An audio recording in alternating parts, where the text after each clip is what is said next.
Hello दोस्तों, आप सभी का सक्सेस प्लानर में स्वागत है। आज हम इतिहास पढ़ाएंगे जो कि आजकल बहुत ही एग्जामों में पूछे जाते हैं और इससे सर्वाधिक क्वेश्चन आते हैं। जैसे कि हम पढ़ेंगे कि इतिहास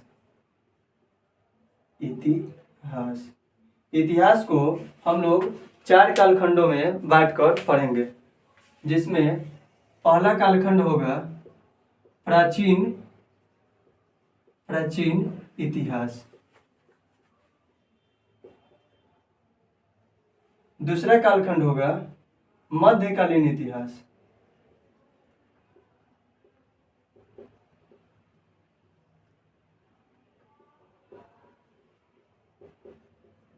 तीसरा कालखंड होगा आधुनिक इतिहास।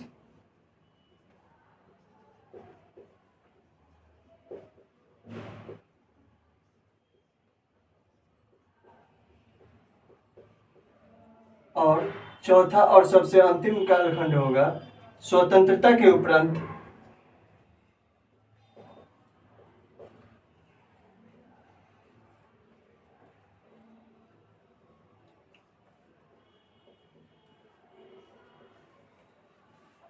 इतिहास। हम इस 4 कालखंडों में इतिहास को बांटकर पढ़ेंगे। जैसे कि हम ये जानते हैं कि इतिहास किसे कहते हैं, घटनाओं का क्रमबद्ध ज्ञान को हम इतिहास कहते हैं। वैसे ही हम इन चारों कालखंडों को एक क्रम में पढ़ेंगे ताकि आपको याद करने में काफ़ी आसानी हो और आप कभी ना भूलें। जैसे कि हम प्राचीन इतिहास को आपको समझाना चाहते हैं कि सबसे पहला पढ़ेंगे हम पाषाण इतिहास, पाषाण काल। पाषाण काल पढ़ने के बाद जिसमें हम लोग प्राग ऐतिहासिक काल, पाषाण काल में स्टोन युग कहते हैं, स्टोन एज को हम सबसे पहले पढ़ेंगे। इसके बाद हमको पढ़ने को मिलता है सिंधु सभ्यता, जिसमें कि हम हड़प्पा सभ्यता, मोहनजोदड़ो आदि जो भी नगरे हैं उस सारी चीजों को हम लोग पढ़ेंगे। इसलिए इसके बाद हम लोग पढ़ेंगे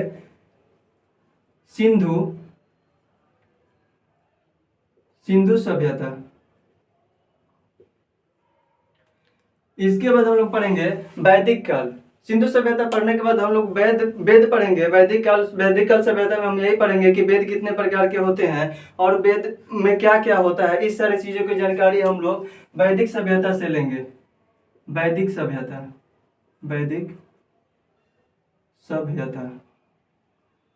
सभ्यता पढ़ने के बाद हमें महाजनपदों का उदय होगा।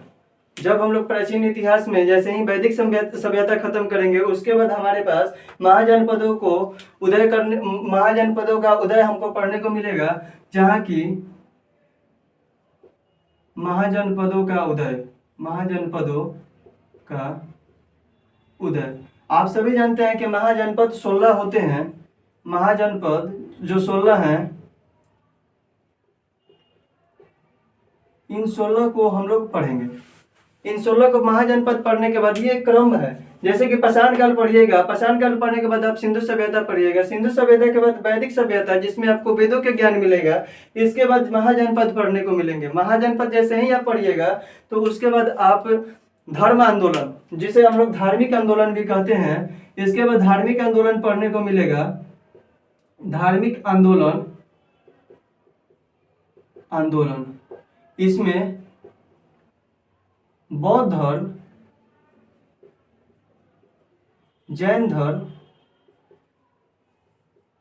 आदि ये सारे धर्मों के बारे में हम लोग पढ़ेंगे, जिससे कि हम लोग बौद्ध धर्म, जैन धर्म को पढ़ेंगे। इसके बाद जब धार्मिक आंदोलन खत्म होगा तो इसी क्रम में हम लोग आगे पढ़ने के लिए मगध साम्राज्य का उदय, जो बिंबिसार, हर्यक वंश, ये सारे चीज हैं, ये मगध साम्राज्य में हम लोग पढ़ेंगे। और यहीं पे धार्मिक आंदोलन के तुरंत बाद ही हम लोगों को मगध साम्राज्य पढ़ना है।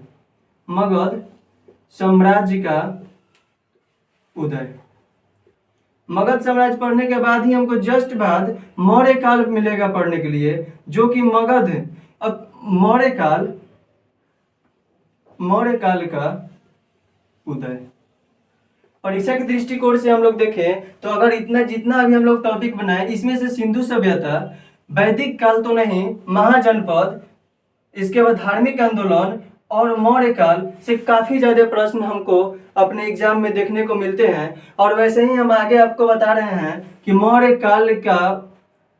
मौर्योत्तर होता है। जैसे कि मौर्य काल समाप्त होने को होता है उस समय मौर्योत्तर काल आता है, मौर्योत्तर काल। और मौर्योत्तर काल के बाद स्टार्ट होगा आपका गुप्त काल, गुप्त वंश जिसको आप कहते हैं गुप्त वंश।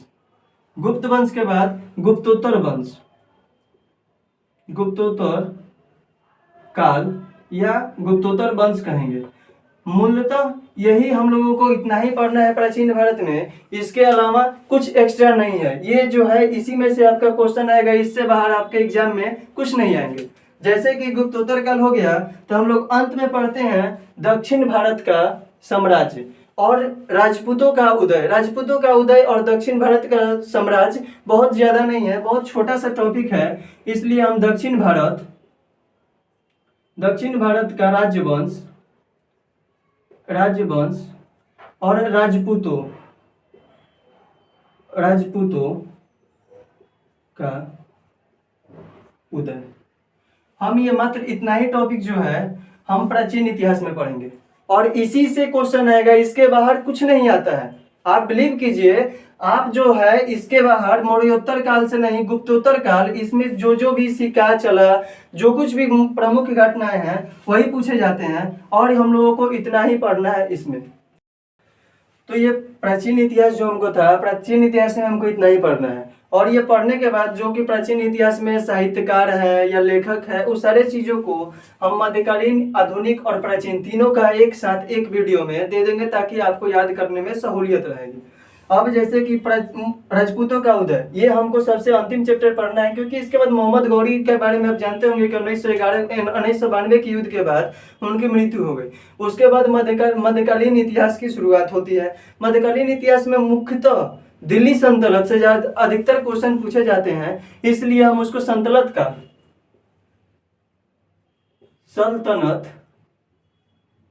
काल। मध्यकालीन इतिहास में सबसे पहले सल्तनत काल से ही हम लोग स्टार्ट करेंगे। सल्तनत काल में जैसे कि हम लोग जानते हैं कि 5 वंशज आए, गुलाम वंश, खिलजी वंश, तुगलक वंश और सैयद वंश और लोधी वंश। इन वंशों के बारे में विस्तृत रूप से हम इसमें पढ़ेंगे ताकि ये बहुत ही इंपॉर्टेंट चैप्टर है। मध्यकालीन भारत में इससे अच्छा और इससे ज्यादा स्कोरिंग एरिया और कुछ हो ही नहीं सकता है। और इसके पढ़ने के बाद हम लोग फिर नेक्स्ट में पढ़ेंगे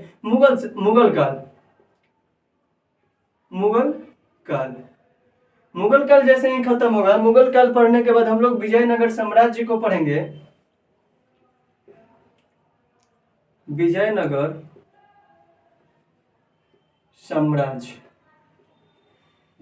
साम्राज्य पढ़ने के बाद ये भी बहुत इंपॉर्टेंट है। विजयनगर साम्राज्य से हर एग्जाम में आपका एक क्वेश्चन मिलेगा और जैसे ही विजयनगर साम्राज्य खत्म होगा तो बहुत हीटेड टॉपिक, जिसको कि मतलब यूपीएससी में काफी ज्यादा और दरोगा में क्वेश्चंस पूछे जाते हैं, मूर्ति कला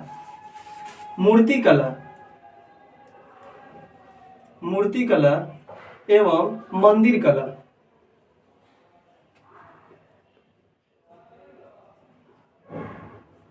से क्वेश्चन आते हैं। ये 2 टॉपिक बहुत ही ज्यादा महत्वपूर्ण है। जैसे कि आप जानते हैं कि मूर्ति कला जो है, इसमें 3 कलाएं होती हैं। सबसे पहले होगा गंधार कला।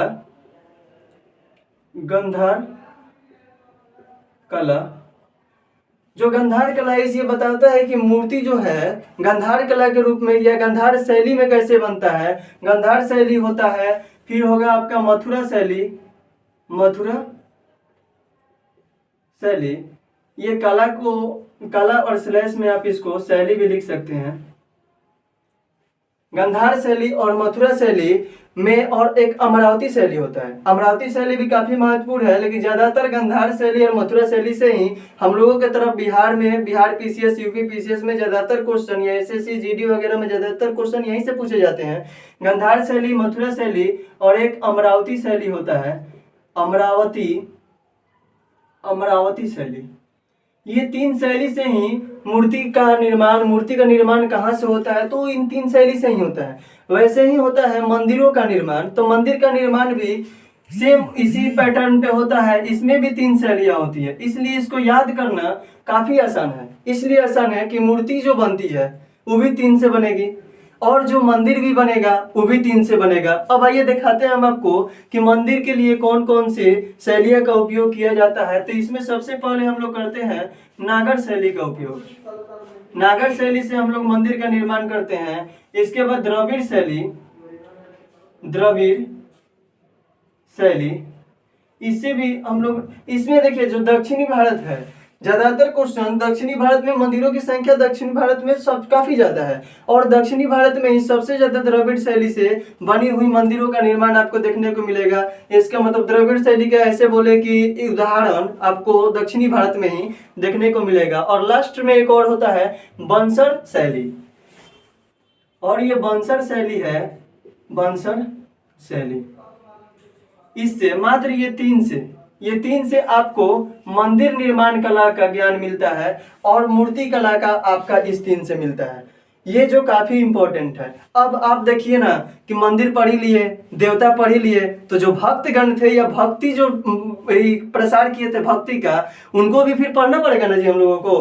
तो वो हम पढ़ेंगे भक्ति आंदोलन, भक्ति आंदोलन। और ये मुगल मध्यकालीन भारत का ये जो एक अंतिम चैप्टर और काफी महत्वपूर्ण चैप्टर रहेगा जो भक्ति आंदोलन रहेगा, इसका सीक्वेंस बहुत ही इजी है, बहुत ही इजी। जैसे देखिए दिल्ली सल्तनत जैसे ही हम लोग पढ़ेंगे तो दिल्ली सल्तनत पढ़ने के बाद हम लोग पहुंचेंगे मुगल काल पढ़ने। मुगल काल पढ़ेंगे तो नगर विजयनगर साम्राज्य पढ़ेंगे। फिर यहाँ पे बहुत रिलेट करता है एक दूसरे को मूर्ति कला और मंदिर कला, मंदिर निर्माण कला। अगर मंदिर ही नहीं बनेगा तो मूर्ति हम लोग रखेंगे कहाँ, अपने घर में तो नहीं रखेंगे ना। तो इसलिए मंदिर निर्माण करेंगे 3 कला से, नागर शैली से, इसके बाद करेंगे द्रविड़ शैली से, इसके बाद करेंगे भसार शैली से। वैसे ही जब वो 3 मंदिर कला कर लिए तो जब मंदिर बन गया तो उसमें तो देवता चाहिए, अब घर बनेगा तो उसमें आप रहते ही हैं। वैसे ही देवता के लिए हम लोग 3 कला याद करेंगे, गंधार शैली, मथुरा शैली और इसके बाद अमरावती शैली। ये 3 शैली हम लोग इजीली याद कर लेंगे। अब ये जब दोनों हो जाएंगे, मंदिर और देवता उपस्थित हो ही गए इस देश में, तो इसके बाद इसका विस्तार करने के लिए भी कोई ना कोई तो चाहिए। इसलिए हम फिर भक्ति आंदोलन को पढ़ेंगे जो कि मध्यकालीन का सबसे अंतिम चैप्टर होगा। अब सबसे महत्वपूर्ण, अति महत्वपूर्ण आते हैं हम लोग आधुनिक भारत में। आधुनिक भारत में हम लोग को क्या पढ़ना है, क्या नहीं पढ़ना है और कहाँ से सबसे ज्यादा क्वेश्चन उठते हैं, उस पर हम लोग फोकस करेंगे और उस एरिया को ही पढ़ेंगे ताकि ज्यादा समय बर्बाद ना हो और ज्यादा फाजूल की चीजें ना पढ़ें। इसलिए इसको भी स्टार्ट करते हैं। आधुनिक भारत में सबसे पहला हम लोग पढ़ते हैं यूरोपीय कंपनियों का आगमन। सबसे पहले कंपनियां भारत में आती हैं, तो हम लोग यहाँ पे विदेशी कंपनी भी लिख सकते हैं, विदेशी कंपनी का आगमन। जैसे ही हम विदेशी कंपनी पढ़ते हैं इसमें बहुत सारा चीज पूछता है कि जैसे भी कोई आया विदेशी तो कहीं ना कहीं हमारे भारत में राजाओं का शासन था, हर जगह हर प्रांत में कहीं ना कहीं हर जगह एक राजा रहते थे। तो ज्यादातर क्वेश्चन इसी प्रकार से, पहला तो क्वेश्चन ये पूछा जाता है कि कौन से यूरोपीय कंपनी कब आई, सबसे पहले उसका कौन सा आदमी आया, मतलब जो उसका सबसे पहले जो नियुक्त किया हुआ आदमी आता है वो कौन आता है और वो किस राजा की या किस दरबार में पहुंच रहा है, ये चीज सबसे पहले पूछा जाता है। और ये पूछने के बाद इसके बाद ब्रिटिश नीतियां और उसका प्रभाव पढ़ेंगे कि ब्रिटिश नीति और प्रभाव। जैसे आप सभी जानते हैं कि ईस्ट इंडिया कंपनी आई थी। जो ईस्ट इंडिया कंपनी थी वो ब्रिटेन की कंपनी थी। वो जब आई तो अपना कोई ना कोई पॉलिसी लेके आई होगी और वो पॉलिसी जब आया तो फिर हमारे देश पे उसका क्या प्रभाव पड़ा, इसको पढ़ना है। इसलिए ब्रिटिश नीति और प्रभाव, उसका हमारे देश पर क्या प्रभाव पड़ा और क्यों इतना कारगर साबित हो गया कि अन्य यूरोपीय कंपनियों को बाहर हटना पड़ा और अकेले ये वर्चस्व बना के अपना व्यापार किया करते थे। इसके बाद ब्रिटिश शक्ति का पढ़ेंगे, ब्रिटिश शक्ति एवं विस्तार। अब ये आए तो इन्हें अपना शक्ति भी बढ़ाना था और अपने विस्तार भी करने थे, पूरे भारत में विस्तार करना था और ये शक्ति से ही विस्तार हो सकती थी। इसलिए इन्होंने आया तो अपने शक्ति से विस्तार किया। शक्ति का प्रयोग से इन्होंने अन्य कंपनियों को बाहर किया, जैसे इस सवाली के युद्ध में पुर्तगाल को बाहर कर दिया। इसके बाद बेदरा की युद्ध हुआ, बेदरा की युद्ध, ऐसे ही अन्य 2-3 युद्ध हुए, जिसके बाद हम लोग इसको पढ़ेंगे। इसमें ये चीज हमको पढ़ने को मिलेगा। इसके बाद जब ये लोग आए, शक्ति का विस्तार किए, और जब यूरोपीय कंपनी के ये लोग बाहर भेज दिए ब्रिटिश, तो फिर किसान और जनजातीय आंदोलन के तरफ हम लोग बढ़ेंगे, क्योंकि ये आए, अपने प्रभाव से ज्यादातर दिक्कत निम्न वर्ग के लोगों को होने लगा। मध्यम वर्ग में तो जमींदार वगैरह अपना कार्य कर ही रहे थे। तो फिर हम यहाँ पे आएंगे तो किसान आंदोलन और जनजातीय आंदोलन व जनजातीय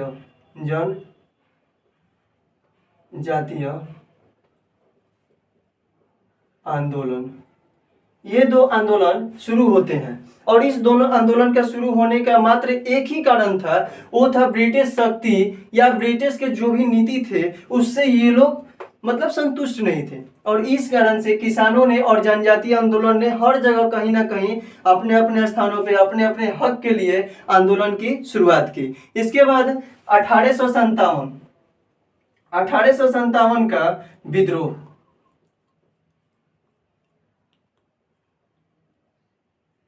जो कि काफी महत्वपूर्ण है। और सबसे ज्यादा क्वेश्चन 1857 से ही आपको मिलेगा, जो कि स्टार्टिंग लगभग क्वेश्चन का यहाँ से ही हो जाता है। इसके पहले एक आपका बेसिक है कि आपके देश में जो भी आए, ये ब्रिटिश या जो भी कंपनी, वो कब आए, क्यों आए, उनकी नीति क्या थी, उनकी पॉलिसी क्या थी, वो किस तरह से अपना व्यापार का विस्तार कर रहे थे, यही चीज पढ़ना था। लेकिन किसान आंदोलन और 1857 के आंदोलन से मुख्यतः आजादी के लिए कह सकते हैं कि थोड़ा सा, या अपने स्वतंत्रता के लिए थोड़ा सा बिगुल बजाए लोग युद्ध के दौरान।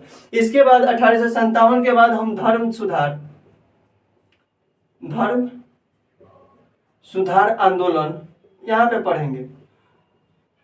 अब आप ये भी बोल देंगे कि यहाँ पे देखिए, यहाँ पे धर्म सुधार आंदोलन है, ये नोट करने वाली बात है कि यहाँ धर्म सुधार आंदोलन है और यहाँ पे धार्मिक आंदोलन है। दोनों में अंतर मात्र यही है कि धर्म सुधार आंदोलन, यहाँ पे लिखा हुआ है सुधार आंदोलन, मतलब जो धर्म है उसमें हमको सुधार करना है। जैसे कि सती प्रथा, ठगी प्रथा, विधवा पुनर्विवाह, इस सारे चीजों को ये बंद, कोई आएगा तो बंद करेगा, कोई आएगा तो इसको स्टार्ट करेगा। तो यहाँ पे धर्म का पूजा होता था और यहाँ पे धर्म में सुधार किया जाता था। उसके नाम, उसमें पत्रिकाएं लिखी गई, बहुत सारा चीज हुआ, जो कि जब हम इसको पढ़ेंगे तो काफी विस्तार से इसको पढ़ेंगे। इसके बाद हम शिक्षा, इसके बाद धर्म सुधार के बाद शिक्षा और समाचार पत्र। अब ऐसा हुआ कि जब आंदोलन हो रहे थे तो यहाँ की बातें वहां तक नहीं पहुंच रही थी। जैसे बिहार में आंदोलन कोई हो रहा है तो वो आंदोलन केरल जाने में काफी समय लगता था, और वैसे समाचार पत्रों से ही हमारे ये जो ब्रिटिश की जो ये नीतियां थी, उस नीतियां को जानकारी हम लोग मिलता था समाचार पत्र पढ़ने के बावजूद भी। आज भी हमारे यहाँ कई जगह आज न टीवी आ गया है, इसके पहले समाचार पत्र से ही पता चलता था कि सरकार क्या कर रही है, क्या नहीं कर रही है। तो समाचार पत्र उस समय आया, और उसके बाद स्वतंत्रता संग्राम का, समाचार पत्र के बाद स्वतंत्रता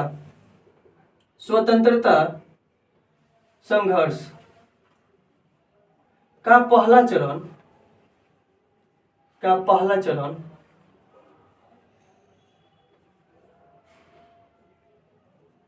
की शुरुआत हुई।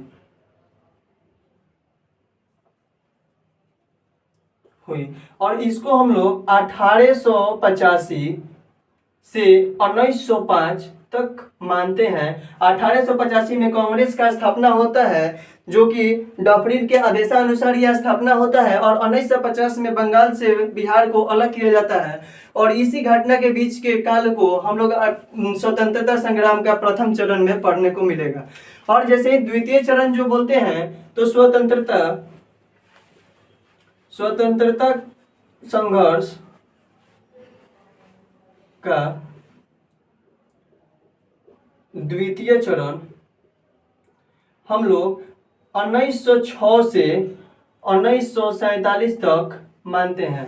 कई बुकों में 3 चरणों में इसको पढ़ाया गया है, कई बुकों में 2 चरणों में पढ़ाया गया है। तो ये हर बुक टू बुक रिफर करता है, कहीं 3 चरण कहीं 2 चरण, लेकिन मैटर जो है 1906 से जो 47 तक है और 1885 से जो 1905 तक है। जब हम इसको पढ़ाएंगे तो आपको समझ में आ जाएगा कि इसको 2 भागों में ही क्यों बांटा गया है, और जो 3 भागों में बांटे हैं वो 3 भागों में क्यों बांटे हैं।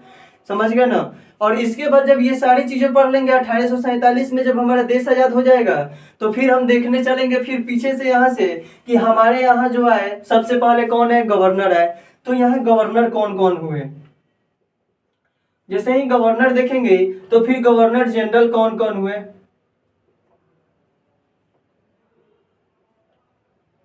गवर्नर जनरल के बाद वायसराय, वायसराय ये कौन कौन थे, इन लोगों के बारे में हम लोग जानेंगे। यहां से भी काफी प्रश्न पूछे जाते हैं। ये जो भी डबल टिक लगाए हैं ये काफी इंपॉर्टेंट है, और यहां से क्वेश्चन न आना ये तो संभव ही नहीं है। कहीं ना कहीं इसमें से 1-2 क्वेश्चन आपको मिलेंगे ही मिलेंगे आपके एग्जाम के पेपर्स में। और इसके बाद जो ये हम इतना पढ़ेंगे तो हम तो अपने देश को आजाद करा रहे हैं।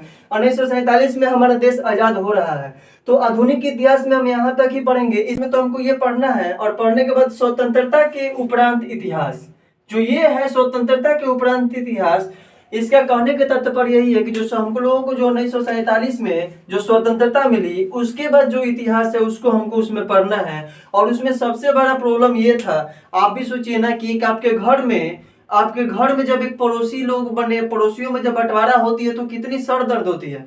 एक छोटे से भूमि का टुकड़ा बंटवारा में इतना सर दर्द होता है। आपको एक देश बांटना है, एक देश को अलग करना है, वहां कितने सारे प्रॉब्लम होते होंगे। इसलिए भारत में सबसे ज्यादा प्रॉब्लम हुआ विभाजन। विभाजन को हम कैसे करें, ये बहुत बड़ा क्वेश्चन मार्क था कि हम विभाजन कैसे करें। फिर था राज्यों को एकत्रित करना था। अब सब राज्य में अलग अलग राजा थे, हर राज्य हर प्रांत में अलग अलग राजा थे, सभी प्रांतीय राजाओं को एक करना था। और ये एक सबसे दूसरा दिक्कत था कि राज्यों को एकजुट कैसे करें। एकजुट कैसे करें, एकजुट करने के लिए हमको कहीं ना कहीं कोई ना कोई पॉलिसी लाना होगा कि ताकि उस राज्य के राजा अपने आप को सुरक्षित महसूस करें, या जो कुछ भी था इसको हम लोग फिर जब ये पढ़ेंगे तो उस समय काफी ब्रीफ में पढ़ेंगे, ताकि ये बहुत सारे क्वेश्चन पूछे जाते हैं। ऐसे तो ये एसएससी जीडी बैंक रेलवे में ये सब नहीं पूछे जाते हैं। इस जो ये पोर्शन है, इस पोर्शन से ज्यादातर क्वेश्चन आपका बीपीएससी, यूपीएससी और एसआई और अन्य पीसीएस एग्जामों में पूछे जाते हैं। इसलिए इसको उन लोगों के लिए काफी जरूरी है, और हम इसको भी बहुत डीपली पढ़ाएंगे, इतना डीपली पढ़ाएंगे कि आपको विश्वास भी नहीं होगा कि इतना डीपली हम पढ़ लिए और समझ भी गए। इसके बाद एक आपको समय मिलेगा जो 3 जून का होगा, 3 जून 1947। 3 जून 1947 को माउंटबेटन ने अपना प्रस्ताव दिया, अपना प्रस्ताव को प्रस्तुत किया था। उस प्रस्तुति में ही कुछ हद तक डायरेक्शन मिल गए थे कि इसको कैसे अलग करना है। और इसके बाद सबसे अति महत्वपूर्ण है 1950। 1950 में योजना आयोग का गठन होता है, और इसी गठन के बाद लगभग चीजें कंफर्म हो जाती है कि देश में कहाँ कौन सी योजनाएं, कौन सी नीति को लाया जाएगा, और ये काफी महत्वपूर्ण होता है। ओवरऑल हम लोगों को इतना ही इतिहास में पढ़ना है, और इतना ही से हम लोगों को ज्यादातर क्वेश्चन मिलते हैं। अगर हम यहाँ बोले तो अगर हम बिहार एसआई का बात करें तो बिहार एसआई में आपका 25 क्वेश्चन कम से कम हिस्ट्री से रहता है, जिसमें 25 में से 12 से 13 क्वेश्चन आपका मॉडर्न हिस्ट्री पार्ट से रहेगा। अगर हम बीपीएससी में बात करें तो सेम ऐसे ही 28 से 30 क्वेश्चंस आपका मॉडर्न हिस्ट्री पार्ट से रहेंगे। तो इस चीज को ध्यान में रखते हुए हम सबसे पहले मॉडर्न हिस्ट्री को स्टार्ट करेंगे, इसके बाद 2 नंबर में प्राचीन इतिहास को स्टार्ट करेंगे, फिर हम मध्यकालीन इतिहास स्टार्ट करेंगे, और सबसे अंत में जब हम इसको खत्म करेंगे तो 4 नंबर में बोले तो रिवीजन के तौर पे हम इसको पढ़ाएंगे। जब तुम 1 नंबर पढ़ाएंगे तभी इसको पढ़ाएंगे, जब आधुनिक भारत पढ़ाएंगे तब इसको समाप्त करेंगे ही करेंगे, लेकिन अंत में जब चौथा राउंड चलेगा तो चौथा राउंड में इसको रिवीजन कराएंगे, क्योंकि ये बहुत महत्वपूर्ण है और इससे काफी ज्यादा क्वेश्चंस आते हैं। और हमको अब जहां तक उम्मीद है कि आप इन सारी चीजों को समझ चुके होंगे, और हम अब कल के वीडियो में यूरोपीय कंपनियों का आगमन या विदेशी कंपनियों का आगमन से आरंभ करेंगे, जो आधुनिक इतिहास में आते हैं। और आज के लिए इतना ही, धन्यवाद। और लाइक शेयर सब्सक्राइब करें और मैंने क्या समझ